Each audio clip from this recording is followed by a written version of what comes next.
So Matt LaFleur gives an update on Christian Watson's return. All right. Now this has got to get you excited as a Packer fan, right? It doesn't mean he's going to be back in week 5 or week 6 rather. But what it does mean, Tim, is we are inching closer to number 9 getting back on the football field. And as we've always seen, when he's on that field, man, does it tilt the field in Green Bay's favor. Just knowing you got that monster, that 6'5", 4.3 40 speed, can stretch the defense is definitely something that the Packers offense has been missing here recently. Let's dive into the information here. Packers coach Matt LaFleur fielded questions about wide receiver Christian Watson, who, along with others on the injury list, is cleared to potentially return starting in week 6. Rob Demovsky put a tweet out, said Packers coach Matt LaFleur on whether they will open Christian Watson's practice window after the bye. Quote, that's been a discussion. All right, so Matt, keeping it close to the vest, added that they still have some time to make a decision before they return to practice next week. The Packers had the option to initiate a 20-day practice window for these athletes, after which they must decide whether to activate them with the 53-man roster or place them on season-ending injured reserve. This setup allows Green Bay to bring the players back to practice for up to 3 weeks without them occupying a roster spot, though they can't participate in games during that period. All right, on Watson specifically, LaFleur noted that discussions are underway about opening his practice window. Per The Athletic's Matt Schneidman, Watson anticipates returning to practice next Monday, coinciding with the team's return from their bye week break. So no surprise here, Tim. Matt LaFleur keeping it close to the vest. Yeah, we've been talking about it. And it sounds like Christian Watson behind the scene, at least him, his agents, whoever told him, Matt Schneidman, I'm going to practice next Monday. So he's ready to roll, ready to get back into it. So wanted to get your take on it, and then we'll talk about the kind of effect that Christian Watson has on this offense. What do you think, man? Are you obviously you want to play it safe, right? You don't want to bring him back too early. However, I think we would all agree there's no increased chance of him tearing that ACL again. It's just when you bring him back too early, sometimes it can hurt your confidence, because obviously you got to retrain that knee to you got to trust it. You got to really retrain your mind to trust the knee now that it's reconstructed, right? Absolutely. Just a heads up, I'm having some tech issues over here in case you lose me. But yes, super excited to get this news about Scoot. I mean, we had talked about when this first happened, we thought maybe by Thanksgiving we'd maybe see him back on the football field. So, barely into October here, getting the news that, coming out of the bye, he's going to be hopefully practicing. That's a good sign. And it's going to take time. Emilio's talked about that. He's dealt with knee injuries before, and, surgically you're good, right? You trust those professionals, and it's a matter of, gaining the trust back with your own body and really feeling good. But this couldn't come at a better time right now, being down Jaden Reed.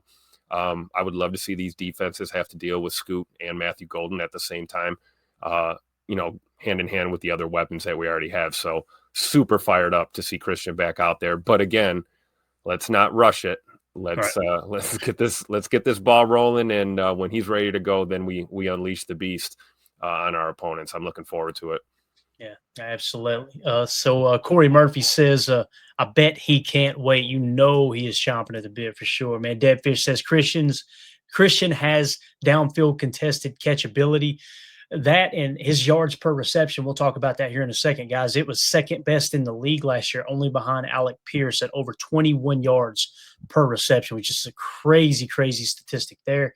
2-0 for this. Watson's been ready to go since midsummer. As you guys know, you could almost hear, I don't know if concern's the right word, but you could tell that Matt LaFleur was already and even Adam Stinovich was like, yeah, we're going to have to harness him a little bit, because he's going to want to get out there the second he feels like he can. And obviously you got to protect the player. They should have done that in the first place, right?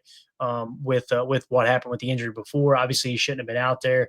He's just wanting to be a team player, get out there and play against the Bears at the end of the year, and ended up biting them in the rear end. Coach Lynn said, any word on Colin Oliver? We'll talk about that here in a second, Coach, when we get into Devontae Wyatt talk, because Colin Oliver is scheduled to come off the pup, or at least open that practice window as well. So I'm excited to get him on the field finally too, and see what's going on there. So let's see what Chris the Cash Win says. Watson needs way more attempts, 25 catches a season, not enough usage. Here's the thing though, Chris, you'll remember in 2023, we started off to a horrible start. Team did, right? I mean, it was really, really bad as Jordan Love came out. And the thing that I identified on the tape in the first half, or at least the first quarter of 2020. I think it was the first full half of 2023. They were forcing the ball to Watson constantly. Yep. That's why the team was struggling. When they started to take the targets away from Watson, the rest of the offense was opened up, and then they came back to Watson, and boom, you seen what happened in the second half of 2023. So I agree, but I also disagree a little bit. It shouldn't be something where we just go out there and go, yep, Watson's on the field, throw him the ball, throw him the ball. It's, you utilize what he brings to the table, which is stretching those defenses vertically, maybe even creating a little bit of a bracket coverage and then working those concepts underneath. And then when you start to hammer those concepts underneath, once Jaden Reed's back and the coverage starts to bend back down on Reed like they did last year on the second half of the season, now you can open up things to a one-on-one matchup to Christian Watson. And again, Tim, I don't think defenses are going to go out there and be like, oh, crap, Nine's back. Let's double cover him. They're going to make him prove that he's the same player, obviously, right?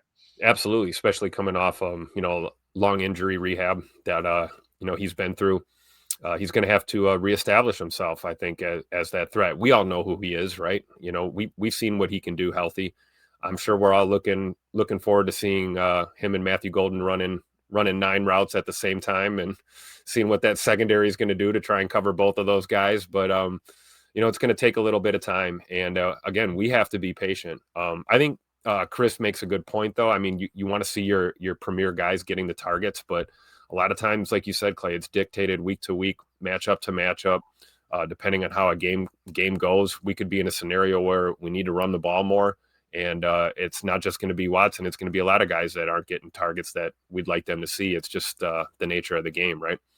Yeah, definitely, man. No doubt about it. Daryl says Watson had a 60 to 70-yard touchdown from Love back in 2022 when Rodgers came out with an injury at the time. That was in Philly. Remember that, Tim? Yes. He hit Love came in for Aaron that got hurt, and he hit Watson on that crosser. I'll never forget. I can't remember. I think it was Slay. I think it was Darius Slay said, yeah, when you take the angle on a player like we did Christian, you think, okay, I got him, and he runs away from you after taking the angle, you're like, all right, that's different speed there. And again, turned on the afterburners on that one for sure. Yeah, and it's not just about the 40-yard dash speed as much as it is the stride length. That's something Greg Cosell talks about with NFL prospects, specifically receivers. Like you've seen it with Ted McMillan. Sometimes you can look at the 40 and think, okay, that's how fast he is. But then when you get on the field, you get the pads on and you see the stride length.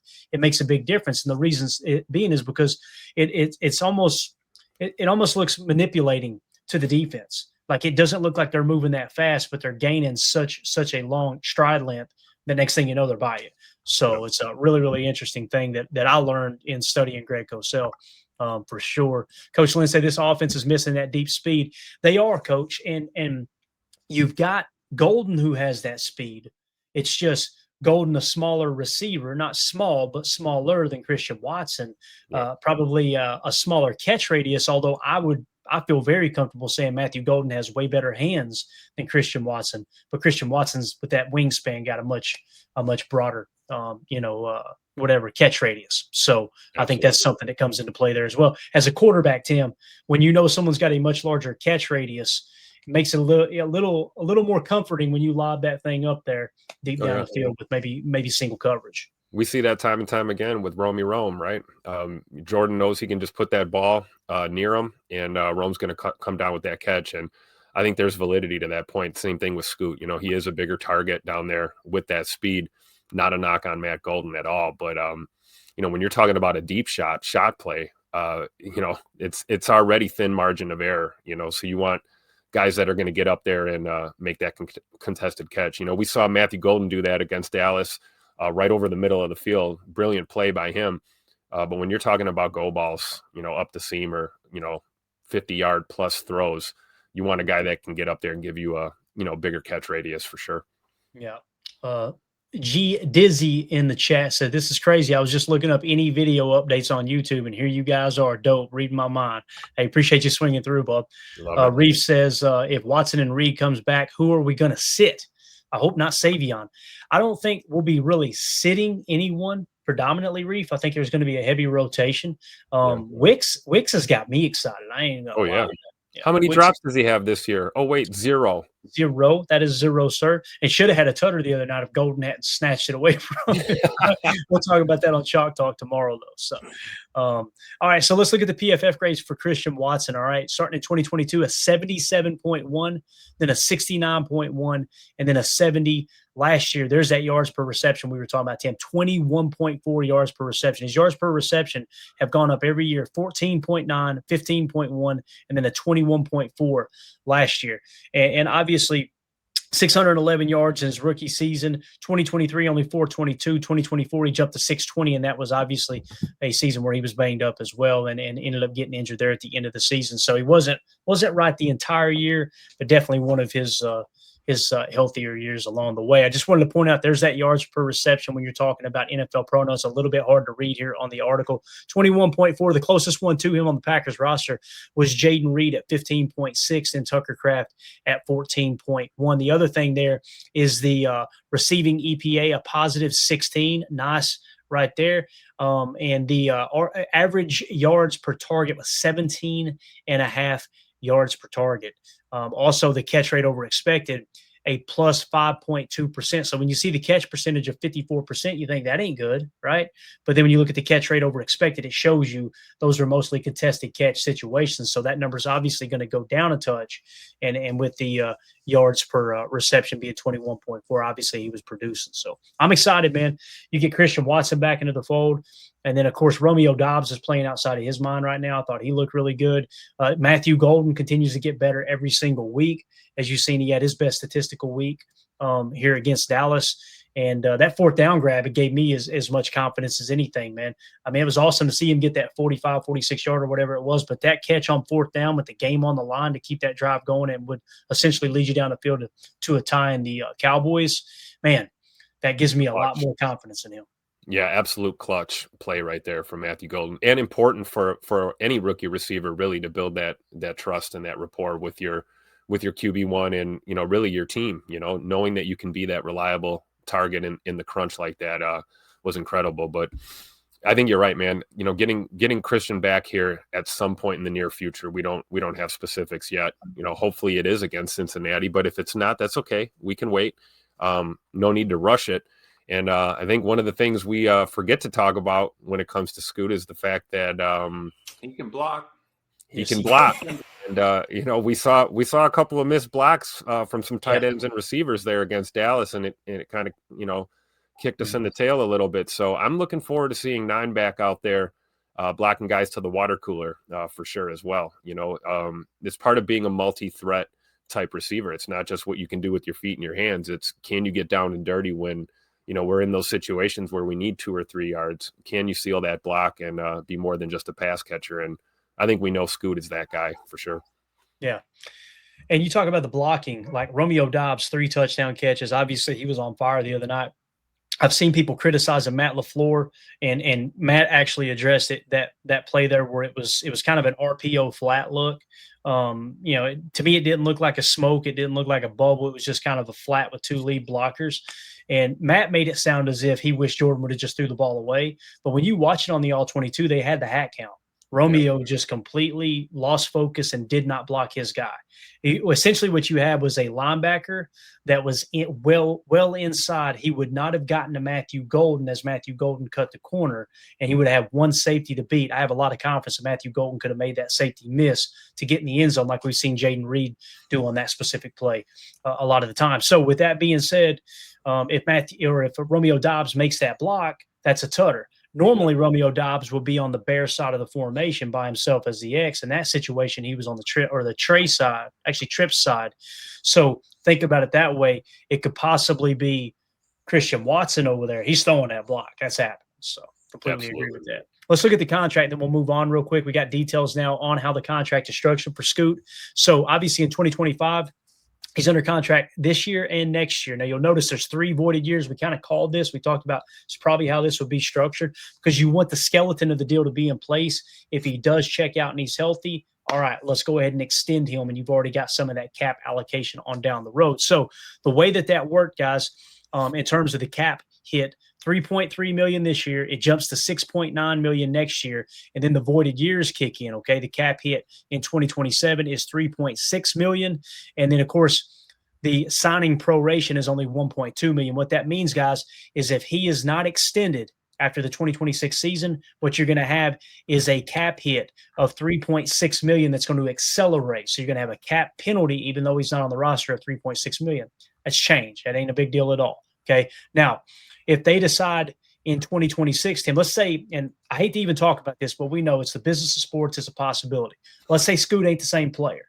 What's going to essentially happen is in 2026, if they don't show enough in 2025 and the Packers go, you know what, man, he's gone, it's done. I don't think that's the case, guys. I think he's going to be just fine. I think he's going to be as good as he ever has. But this is how it's structured.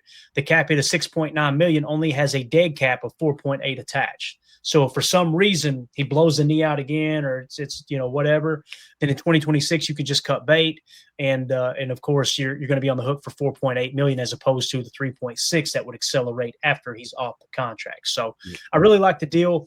I thought it was a good kind of meeting in the middle for both parties. Scoot gets a little bit of security there with the signing bonus, obviously that was prorated, and then of course the Packers are kind of covered that, hey, we're negotiating in good faith. Tim, if he plays next year at $6.9 million cap and he's fully healthy, he proves that at the end of this year, bro, that's a steal of a wide receiver in 2026. So. Yeah, absolutely. And I like that you brought this up because, I mean, look at that number right there. This man is 26 years old. Let's not forget. He's still got plenty of prime left in his career if he can stay healthy. We know that's been an issue in the past, but I mean, it's an issue with everyone that plays in the NFL. You're going to deal with injuries. And, I just can't wait to see him take off. I'm with you, Clay. I don't think there's any reason to believe that he's going to struggle. I think it's just going to take him a while to get his legs under him. And we got a team friendly deal and we got a Scoot friendly deal as well. I think this is a win-win for both parties, like you said. Yeah, no doubt about it. So there you go. There's your Christian Watson update. If you're watching this video back later, let us know in the comments what you think about Christian Watson. Would you rather him try to return in week 6? Would you rather him wait, maybe wait till 7 or 8, play it a lot safer? I think we all feel pretty comfortable about the Bengals game, so there's no reason to try to rush him or Devontae Wyatt back in the Bengals game unless they're fully healthy. Get them out there. You don't want to overlook any kind of opponent, but you don't want someone going out there and risking further injury on an opponent that everybody else seems to be just kind of smacking around. Now, obviously, when you travel to Arizona in week 7, that's where things get interesting. So let us know in the comments what you think. And, make sure you click that bell icon and sub so you're notified every time we do go live. We got a super chat here from Jake. Says, Jordan's a good intermediate thrower. It just seems like he puts too much air under the ball and can't hit the receivers in stride for the deep ball. It's an interesting take. I don't think he's top 3 at the deep ball. He's got the arm strength. We all know that. He's got the fastest recorded pass in next-gen stats history, right, at 61 miles an hour, the touchdown to Tucker Kraft last year against the Texans. But I think he could improve the deep ball accuracy for sure, Jake. I know that throw to Golden, man, that was money. Like, that was on the spot. He barely did miss Golden. You remember him, what was it, week 1 or week 2, Tim? He missed him on a deep ball, but that's just going to come with a little bit of time and chemistry, I think. Yeah, that was the Washington game. I remember that. Jordan missed him by, I don't know, maybe an inch and a half. Right. And hey, what do we say? It's a game of inches, right? I think a lot of it on the deep ball it's harnessing the fact that he's got a rocket for an arm. We know he can get it there, but it's really tweaking and honing in that accuracy factor. And he's still developing. I know people don't want to hear it, but, as you grow as a starter, you're going to fine tune, aspects of your game. You're going to get better by, missing a couple of those shots. One thing we have seen, especially on the deep balls, is if he misses, he's missing where we want him to miss. And we're not seeing a lot of picks on the deep shots, which makes me feel good. I survived the Brett Favre era. I've seen enough of those in my day for sure. Yeah. Thank you for the super chat, Jake. Appreciate you. And Drew D says playing with all these new players isn't easy for a quarterback. You got that right, Drew. It takes